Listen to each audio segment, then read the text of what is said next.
Hello प्यारे बच्चों, क्या हाल चाल। बढ़िया एकदम। तो बच्चों, जो कल का लेक्चर था उसमें हमने बात की थी कि फोटोसिंथेसिस आखिर होती कहाँ पर है। ठीक है, तो वहाँ पर हमने फोटोसिंथेसिस का जो एग्जैक्ट लोकेशन थी वो देखी थी कि फोटोसिंथेसिस कहाँ पर हो रही थी। क्लोरोप्लास्ट में हो रही थी।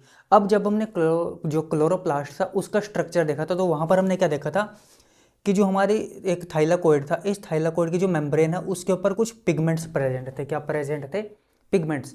तो आज के लेक्चर में हम जानेंगे कि जो फोटोसिंथेसिस होती है उस फोटोसिंथेसिस को करवाने में कितने तरह के पिगमेंट इन्वॉल्व होते हैं। ठीक है, तो how many type of pigments involve in photosynthesis, ये आज का हमारा टॉपिक रहने वाला है। ठीक है, तो चलिए आज के लेक्चर को शुरू करते हैं। ओके, तो पिगमेंट्स, सबसे पहला सवाल आता है कि यार ये जो वर्ड है हमारे पास पिगमेंट्स,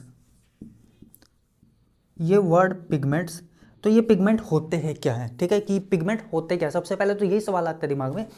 तो पिगमेंट क्या हमारे पास, ये वो सब्सटेंस है जो लाइट को एब्जॉर्ब कर पाते हैं। क्या कर पाते हैं? दीज आर द सब्सटेंसेस, ठीक है, दैट कैन एब्जॉर्ब लाइट। अब लाइट कौन सा वाली? सनलाइट। ठीक है, तो पिगमेंट्स क्या है? वो सब्सटेंस है जो लाइट को एब्जॉर्ब कर सकते हैं एट स्पेसिफिक वेवलेंथ। ठीक है, तो पिगमेंट क्या हमारे पास, सिंपली क्या समझ आया? पिगमेंट क्या हमारे पास, ये वो सब्सटेंस है जो लाइट को क्या कर सकते हैं? एब्जॉर्ब कर सकते हैं। ओके, अब कितने तरह के पिगमेंट होते हैं, आइए उनको देखते हैं। अच्छा, एक बात देखो, जैसे मान लो आपने देखा होगा कि एक ही प्लांट है, सेम प्लांट है, उस सेम प्लांट पर आपने देखा होगा जो लीफ है वो अलग अलग कलर की होती है ना। मतलब जो ग्रीन की जो शेड होती है वो अलग अलग होती है। थोड़ा लाइट ग्रीन हो गया, थोड़ा डार्क ग्रीन हो गया, तो वो कैसे आ रहा है? ठीक है, तो वो किसकी वजह से होता है? वो इन सब पिगमेंट्स की वजह से होता है। ठीक है, तो अब हमें पता कैसे चलेगा कि कितने तरह के पिगमेंट है? तो उसके लिए क्या होता है, आप जब एक्सपेरिमेंट करते हैं हम लैब वगैरह में, एक हमारे पास टेक्निक होती है जिसको हम बोलते हैं क्रोमेटोग्राफी। ठीक है, ये जो टेक्निक है क्रोमेटोग्राफी, इसकी मदद से हम क्या देखते हैं कि कितने तरह के पिगमेंट्स प्रेजेंट होते हैं। अब होता क्या, देखो कैसे पता लगाएंगे। जैसे मान लो हमने हमने कोई स्पाइनच लीव ली, क्या ले ली? मान लो हमने क्या ली? स्पाइनच लीव। ठीक है, स्पाइनस लीव समझते हो? पालक की पत्तियां, उनको क्या किया आपने? जो मोर्टर और पेस्टल है उसमें उसकी चटनी बना ली। चटनी बनाने के बाद आपने क्या किया? उसको एक बिक्कर में लो, चटनी को बिक्कर में डाल लो। ठीक है, और उसके अंदर आप डालोगे एसीटोन। क्या डालोगे? एसीटोन। ठीक है, एसीटोन डाल सकते हो। वो जब एसीटोन डालोगे उसके साथ आप क्या लगाओगे? क्रोमेटोग्राफिक पेपर आता है, उस क्रोमेटोग्राफी पेपर को लगाओगे। तो जब आप क्रोमेटोग्राफिक पेपर को लगाओगे तो वो कुछ इस तरह की अरेंजमेंट आपको दिखाई देगी कि जैसे मान लो मेरे पास एक बीकर है, ये मेरे पास क्या है, यहाँ पर मैंने एक हैंगर लगा दिया, इस हैंगर के ऊपर मैंने क्या लगा दी? एक क्रोमेटोग्राफिक पेपर लगा दिया। तो ये हमारे पास क्या है? Chromatography paper. तो और इसके अंदर हमने क्या डाल रखा है?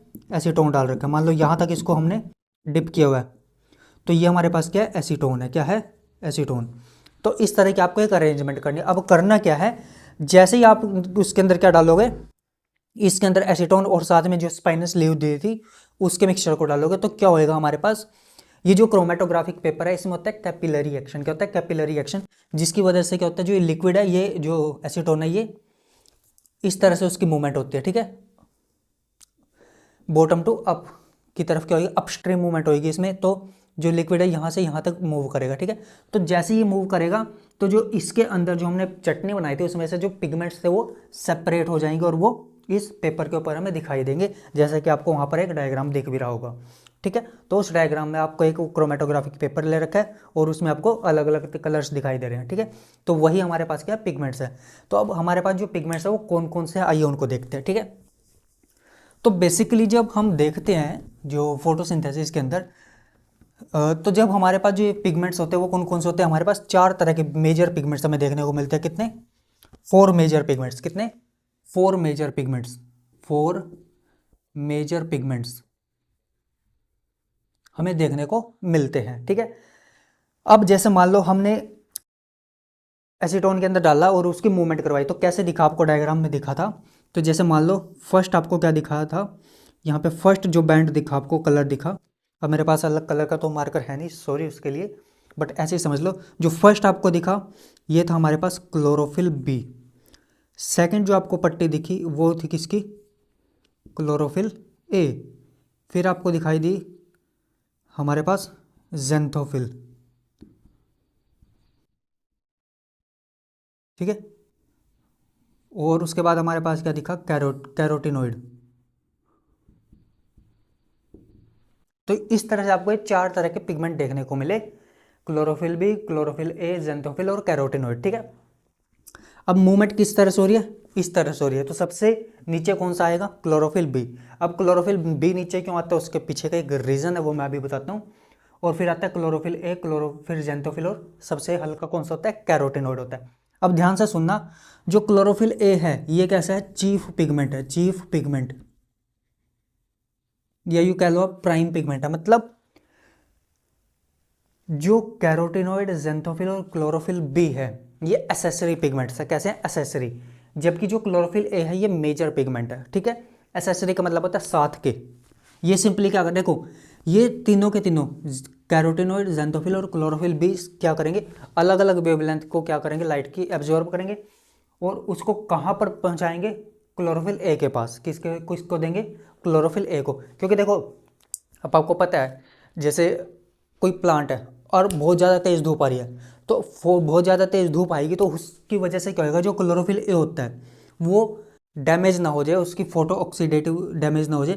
तो इसी वजह से क्या होता है, जो एक क्लोरोफिल भी एक राजा की तरह होता है, ठीक है। तो अब राजा को बचाना है, प्रोटेक्ट करना, तो ये जो बाकी के पिगमेंट्स है ये क्या करते हैं, उसकी जो एनर्जी आ रही है उसको कम कर देते हैं, ठीक है। जब एक, जैसे मान लो एक एनर्जी आई, मान लो मेरे पास आई, चलो ऐसे समझो कि मान लो मेरे पास यहाँ पे इतनी एनर्जी आई, ठीक है, पहले इतनी एनर्जी थी, इसने किसको दे दी, ये वाली एनर्जी मान लो क्लोरोफिल बी से आई, क्लोरोफिल बी ने किसको दे दी, जेंथोफिल को, थोड़ी कम हो गई।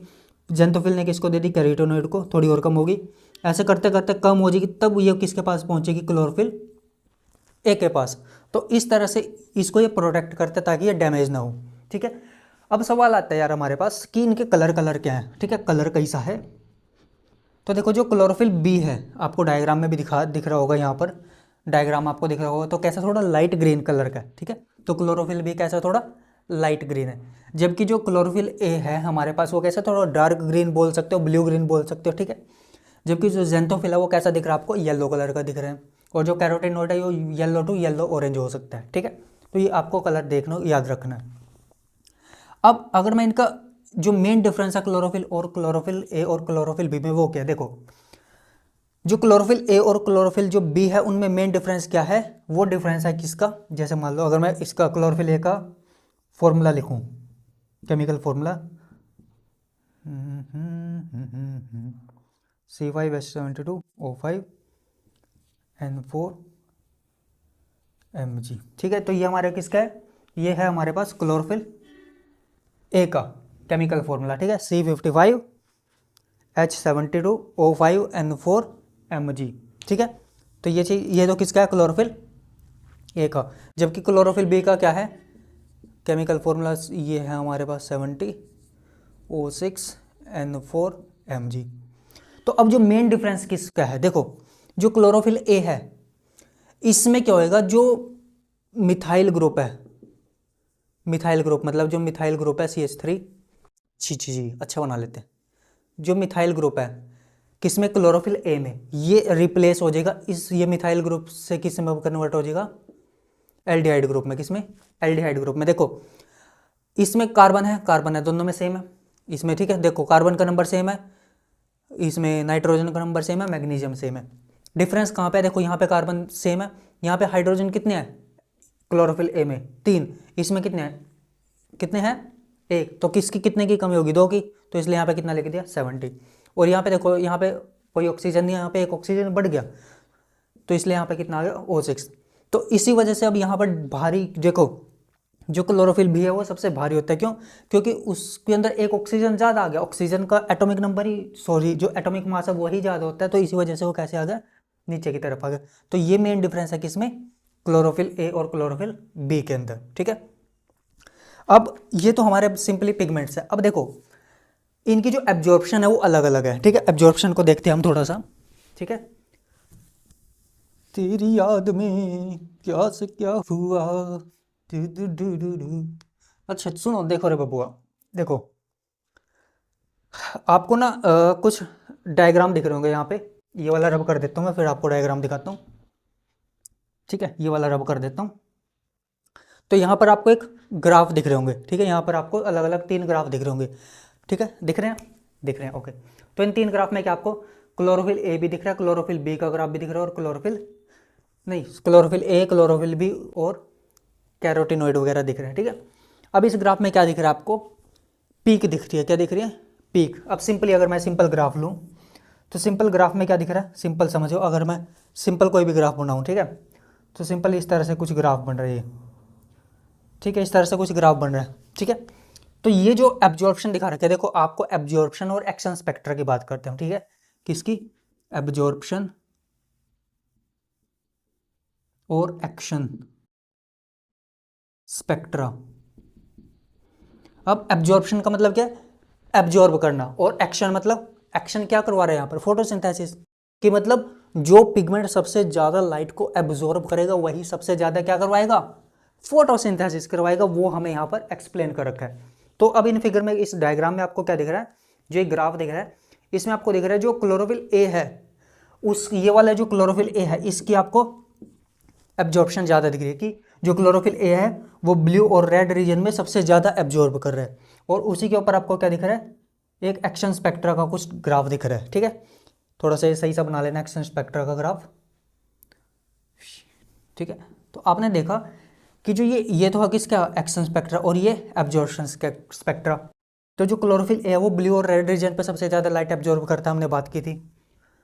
अब तो हुआ क्या हमारे पास, यहीं पे क्या हो रहा है, देखो जहाँ पर क्लोरोफिल ए की एब्जॉर्प्शन ज़्यादा, वहीं पे क्या सबसे ज़्यादा, फोटोसिंथेसिस। ठीक है, वहीं पर सबसे ज़्यादा क्या, फोटोसिंथेसिस। तो ये सिंपल सा ग्राफ ये एक्सप्लेन कर रहा है आपको। ठीक है, तो ये आपका छोटा सा क्या था, हमारा एक्शन और एब्जॉर्प्शन स्पेक्ट्रम। आई होप आपको ये डायग्राम समझ आ गए होंगे। बाकी कहीं पे डाउट रहता है आप मेरे से कमेंट में पूछ सकते हैं। ठीक है, तब तक के लिए पढ़ते रहिए यार, मिलते हैं नेक्स्ट लेक्चर में जहाँ पर हम बात करेंगे और आगे टॉपिक्स की। Thank you very much.